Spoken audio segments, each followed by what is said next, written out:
قال اللہ تبارک و تعالی فی القرآن المجید۔ معزز حاضرین، اللہ رب العزت نے قرآن مجید فرقان حمید میں کئی کیسز بیان کیے، اور بیان اس لیے کیے فرمایا تاکہ عقل مند لوگ، عبرت لأولی الالباب، عقل مند لوگ، ارباب عقل، ارباب دانش اس سے عبرت اور نصیحت پکڑے، اس سے سبق حاصل کریں۔ ایک مرد اور ایک خاتون میاں بیوی اکٹھے رہتے تھے، اور انتہائی قسم پرسی کا عالم تھا، کمال کی غربت تھی۔ بس ان کی کل کائنات کہہ لیں یا کل اثاثہ کہہ لیں، وہ ایک صرف بکری ہی تھی۔ زندگی گزار رہے تھے، شب و روز گزر رہے تھے۔ قربانی آ گئی، جب عید الاضحیٰ قربانی آئی تو خاوند نے ارادہ ظاہر کیا کہ میں یہ بکری قربانی کرنا چاہتا ہوں۔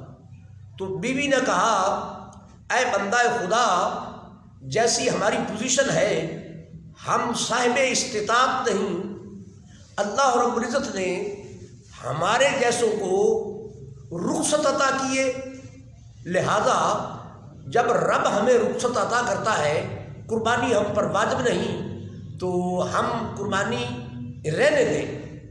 خامد نے بیوی کی بات مان لی، اور پھر کچھ دن گزرے، اچانک ایک مہمان آ گیا۔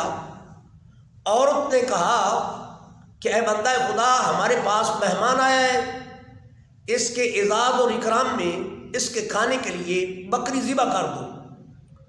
شوہر نے کہا، عجیب بات ہے، قربانی پر آپ نے ذبح کرنے نہیں دی، اب مہمان کی خدمت کے لیے بکری ذبح کرنے کا کہہ رہی ہو۔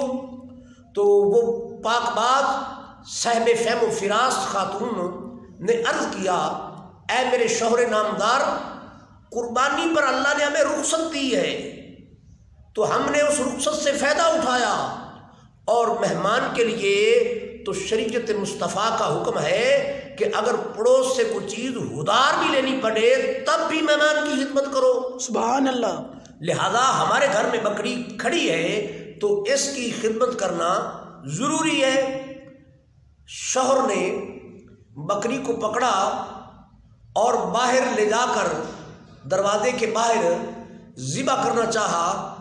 باہر لے جانے میں حکمت یہ تھی کہ گھر میں کچھ بچے جو مانوس تھے بکری کے ساتھ، وہ کہیں پریشان نہ ہوں، تو خامد نے بکری کو باہر گلی میں لے جا کر گھر کے مین دروازے کے سامنے وہاں بکری کو ذبح کیا۔ اور جو خاتون خانہ تھی وہ گھر میں بیٹھی دیکھ رہی تھی کہ اچانک دیوار پر بکری نظر آئی، اور وہ اچانک پھر ان کے سین میں اتر آئی۔ عورت نے سمجھا کہ شاید ذبح کرنے سے پہلے یہ بکری بھاگ آئی ہے، اس نے اسے پکڑا، تو بعد میں پتہ چلا کہ شوہر نے تو وہ والی بکری ذبح کر دی تھی، وہ ذبح ہو چکی ہے، اس کا گوشت بن چکا ہے۔ تو یہ بکری کہاں سے آئی؟ اس کو اچھی طرح دیکھا گیا تو یہ بکری کے جو دو تھن تھے ان میں دودھ بھرا ہوا محسوس ہوا۔ جب دودھ دوہا تو ایک تھن سے شہد نکل رہا تھا اور ایک سے دودھ نکل رہا تھا۔ سبحان اللہ۔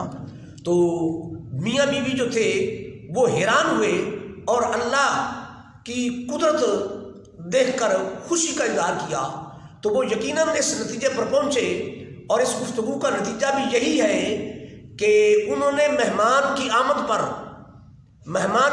پر اللہ کی رضا سمجھ کر، شریعت مصطفیٰ کا حکم سمجھ کر، منشاء مصطفیٰ کا سمجھ کر مہمان کا اکرام کیا، عزت کی۔ اس کے اکرام و عزت کے طور پہ اس بکری کو ذبح کیا۔